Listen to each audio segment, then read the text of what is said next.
देखिए so called, हम so called वहां बोलते हैं जब कभी ऐसा बोलते हैं कि नाम मात्र का किसी इंसान के विषय में, किसी सामान के विषय में, किसी भी नाउन के विषय में जब हम ऐसा बोलते हैं ये तो नाम मात्र का है, उसके लिए क्या बोलते हैं? So called. कुछ एग्जांपल देखिए तब आपको और अच्छे समझ में आएगा। जैसे यहाँ पे एक सेंटेंस है, वह नाम मात्र का नेता है, वह नाम मात्र का नेता है। तो सो कॉल्ड का प्रयोग हम किनके पहले करेंगे? जिसके विषय में बातचीत करते हैं। जैसे हम यहाँ पे बातचीत कर रहे हैं नेता के विषय में, तो नेता के ही पहले हम क्या यूज करेंगे? So called. आपको पता है कि एकदम प्रेजेंट सिंपल यानी इज का प्रयोग है ये। तो ही इज। अब लीडर करेंगे लेकिन यहाँ पे नाम मात्र का नेता है, तो ये इसका यूज एक एडजेक्टिव की तरह होता है। अगर जैसे कहा जाए वह एक अच्छा नेता है तो अ गुड लीडर करेंगे। उसी तरीके से नाम मात्र का नेता है तो क्या करेंगे? He is so called leader. He is so called leader, यानी जिसके विषय में हम बता रहे हैं उसी के पहले क्या यूज करना है? So called. याद रहेगा ना? Yes sir. चलिए कुछ और सेंटेंस देखिए। वह मेरा नाम मात्र का मित्र है, तो he is my so called friend. यानी ये जो सो कॉल्ड यूज करते हैं बिल्कुल एडजेक्टिव की तरह यूज होगा। तो वह नाम मात्र का खिलाड़ी है, किसके विषय में बात करते हैं? खिलाड़ी को नाम मात्र का बोला गया। तो he is a so called player. Player. He is a so called player. इसको लिख डालिए पूरा, है ना? अब इसे देखिए, there is no such thing as. As के बाद यहाँ पे किसी प्रकार का नाउन भी बोलना है। अगर किसी के विषय में आप बता रहे हैं कि इस नाम का कोई चीज ही नहीं होता, तो सबसे पहले क्या बोलेंगे? There is no such thing as के बाद वो नाउन बोल दीजिए जिस नाउन के विषय में आप कहना चाहते हैं। अब इस सेंटेंस को देखिए, भूत नाम की कोई चीज नहीं होती। भूत नाम की कोई चीज नहीं होती, तो इसको इंग्लिश में कैसे बोलेंगे?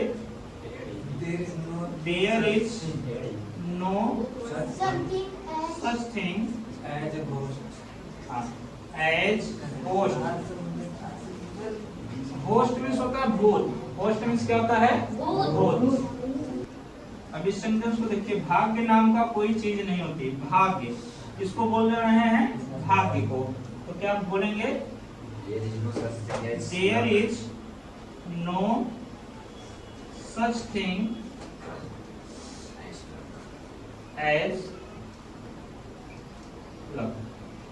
There is no such thing as luck. No such thing as, इतना लर्न कर लीजिए। There is no such thing as luck. अब इसको देखिए, nothing to do with। जब कभी हमें ऐसा बोलना हो कि इससे मेरा कोई लेना देना नहीं है या फिर इस मैटर में मेरा कोई संबंध नहीं है, तो उसके लिए क्या बोलेंगे? nothing to do with। बात सुनना है? अब इस सेंटेंस को देखिए, मेरा इस झगड़े से कोई लेना देना नहीं है, तो I have nothing to do with this fight. बात सुन रहे हैं? मेरा इस झगड़े से कोई लेना देना नहीं है। I have nothing to do with, इतना लर्न कर लेंगे। अब जिसके विषय में बातचीत कर रहे हैं उसको लास्ट में बोल दीजिए, इस झगड़े से कोई लेना देना नहीं है, विद दिस फाइट कर दीजिए। अब इस सेंटेंस को देखिए, उसका राजनीति से, किससे? राजनीति से कोई लेना देना नहीं है, तो क्या बोलेंगे? He has. सिंगुलर है ना ये, तो सिंगुलर के साथ क्या लगाएंगे? हैज। तो he has nothing to do with, राजनीति को क्या बोलते हैं? पॉलिटिक्स। ठीक ना? पॉलिटिक्स। तो he has nothing to do with politics. इस सेंटेंस को देखिए, मेरा आपके समस्या से, किससे?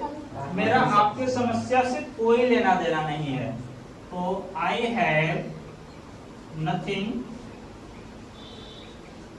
To do with your problem। ठीक ना। I have nothing to do with your problem. Next देखिए, this is not the way. अच्छा, वे के बाद टू भी आएगा, क्या आएगा, टू। इसके बाद टू आएगा, उसके बाद वर्ब आएगा। जब हमें किसी कार्य को बताना हो कि ऐसे थोड़ी नहीं करते हैं, ये काम ऐसे थोड़ी नहीं किया जाता है, यह करने का तरीका नहीं है, या फिर ऐसे नहीं करते हैं, जैसे कोई पढ़ रहा है तो ऐसे थोड़ी ना पढ़ा जाता है, या फिर ऐसे नहीं पढ़ा जाता है, ऐसा बोलना हो तो इसके लिए हम क्या यूज करेंगे, this is not the way to. To के बाद वर्ब बोलेंगे। इस सेंटेंस को देखिए, ऐसे थोड़ी ना लिखते हैं, ऐसे थोड़ी ना लिखते हैं, मतलब ऐसे नहीं लिखा जाता है।